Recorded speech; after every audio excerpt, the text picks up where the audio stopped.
आम्ही ड्रायव्हर कंडक्टरना सुविधा मिळाव्यात म्हणून आम्ही भांडतो आणि असं जर असेल तर एका दिवसाचा आत्मोठ आहे. हा बघा, सगळे जेवढे आहेत ना सगळ्यांचे टेस्ट करा आणि मला रिपोर्ट द्या ऑफिशियल.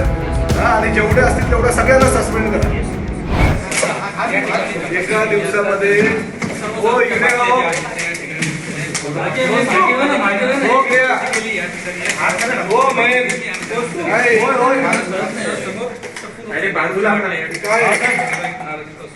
काय आम्ही ड्रायव्हर कंडक्टरना सुविधा मिळाव्यात म्हणून आम्ही भांडतो आणि असं जर असेल तर एका दिवसाचा आत्मोठ आहे. हा बघा मागे पण हे काय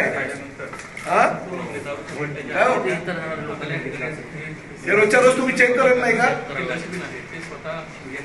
आपण त्यांना व्यवस्थित सुविधा मिळाव्या म्हणून भांडतो. त्यांना पंखे असावे, एसी असाव्या, त्यांना ड्रायव्हर लोकांनी व्यवस्थित स्वच्छ पाणी त्यांना मिळावं, आंघोळीला पाणी मिळावं यासाठी भांडत असताना ते असं असेल तर कसं झालं? सगळे जेवढे आहेत ना सगळ्यांचे टेस्ट करा आणि मला रिपोर्ट द्या ऑफिशियल. आणि जेवढे असतील तेवढ्या सगळ्यांना सस्पेंड करा. बिलकुल चालणार नाही असं. काय लोकांच्या जीवाशी खेळतात का प्रवाशांच्या? नाईट शिफ्ट करून आल्यानंतर त्यांना झोपून सकाळी उठल्यानंतर गरम पाण्याची व्यवस्था करण्याच्या संदर्भात गेल्या 3 वर्षापासून सातत्यानं मुख्यमंत्री असताना एकनाथ शिंदे साहेब आणि आता वर्षभरापासून मी सांगतोय की प्रत्येक ड्रायव्हर कंडक्टर ज्या ठिकाणी झोपत असतात त्यांना सकाळी उठल्यानंतर शौचालयाला पाणी आणि त्याचबरोबर पिण्याला पाणी आणि आंघोळीसाठी गरम पाणी हे देणं क्रमप्राप्त आहे. कारण असं काही गिझरला वगैरे काही जास्त खर्च येतो असं काही नाही आहे. मला जरी सांगितलं तरी मी काहीतरी अजूनही व्यवस्था करून देऊ शकेल. परंतु हे बंक बेडची व्यवस्था आहे ती सुद्धा आता झालेली नाही. त्यांनी प्रस्ताव पाठवलेला आहे परंतु अजूनपर्यंत त्याला मंजुरी मिळाली नाही असं त्यांचं म्हणणं आहे. ठीक आहे, ह्या काही छोट्या छोट्या गोष्टी असतात परंतु त्या छोट्या गोष्टींचं मोठ्या गोष्टींमध्ये रूपांतर होत असतं. आणि ड्रायव्हर जर फ्रेश नसेल, तो जर नाईट शिफ्ट करून आल्यानंतर दुसऱ्या दिवशी जेव्हा त्याला गाडीवर बसायचं असेल त्यावेळेस जर तो योग्य प्रकारे त्याची शरीराची किंवा काळजी घेत नसेल आणि त्याला जर गरम पाणी मिळालं नाही, शौचालयामध्ये जायला व्यवस्थित मिळालं नाही किंवा बंक बेड मिळालं नाही किंवा झोपण्यासाठी व्यवस्थित जागा मिळाली नाही तर तो अपघात करण्याला कारणीभूत ह्या गोष्टी सगळ्या ठरू शकतात. आणि त्यामुळे सातत्यानं मी ज्या ठिकाणी जातो दौऱ्यावर त्या ठिकाणी ह्या गोष्टीची खबरदारी घेत असतो. आमच्या अधिकाऱ्यांना वारंवार सूचना देत असतो. आज ह्या डेपोमध्ये आल्यानंतर मी काही सूचना केलेल्या आहेत आणि लवकरात लवकर त्याची अंमलबजावणी होणं गरजेचं आहे. स्वच्छता तुम्ही पाहिली आहेत, मात्र स्वारगेटमध्ये जो काही प्रकार घडला त्यानंतर सुरक्षा असेल, सीसीटीव्ही असतील याचा देखील आढावा घेण्यात आला होता. त्या संदर्भात आता काही नवीन तुम्ही काही सूचना दिल्यात का? सीसीटीव्ही नाही सूचना आता मला सांगा.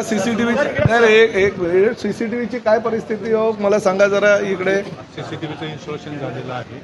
त्याचा फक्त सेंट्रल मॉनिटरला जोडायचं काम अजून जोडलेलं नाहीत. म्हणजे आता जर काही या ठिकाणी घडलं तर काही आपल्याकडे त्याचं हे आहे, आपल्याकडे लाईव्ह आहे पण सेंट्रलली केलेलं नाही. सेंट्रलला आमच्याकडे लाईव्ह काही जर काही गोष्टी घडल्या अघटित तर त्या आमच्याकडे आहे परंतु सेंट्रलला जोडलेलं नाही असं त्यांचं म्हणणं. पण ताबडतोब तुम्ही आठवड्याच्या आत ते करून घ्या, कारवाई करा त्याच्यावर. कारण ह्या घटना कधी घडतील हे सांगू शकत नाही. त्यामुळे या घटना घडल्या पाहिजे. काही ड्रायव्हरच्या अशाही तक्रारी आलेल्या आहेत की काही ड्रायव्हर दारू वगैरे पिऊन असतात तर त्यांच्याही तातडीनं तपासणी करणं गरजेचं आहे. कारण दारू पिऊन जर ड्रायव्हर म्हणून गाडीवर बसला तर त्याची चाचणी होणं गरजेचं आहे. कारण अपघात असे होत असतात. त्यामुळे सातत्यानं ह्या गोष्टींची पण मी माहिती घेत असतो की ह्या सगळ्या गोष्टींची पूर्तता ह्या एसटी महामंडळाच्या अधिकाऱ्यांनी करणं गरजेचं आहे. नव्या कर्मचारी निवासस्थानासंदर्भात काही चर्चा सुरू आहे का? कारण सध्या सेंट्रली हेच सर्व सोयीस्कर. हो, हे आता खरं तर बघायला गेलं तर या ठिकाणी फुटफॉल फार कमी आहे. म्हणजे आमच्या अधिकाऱ्यांच्या मतानुसार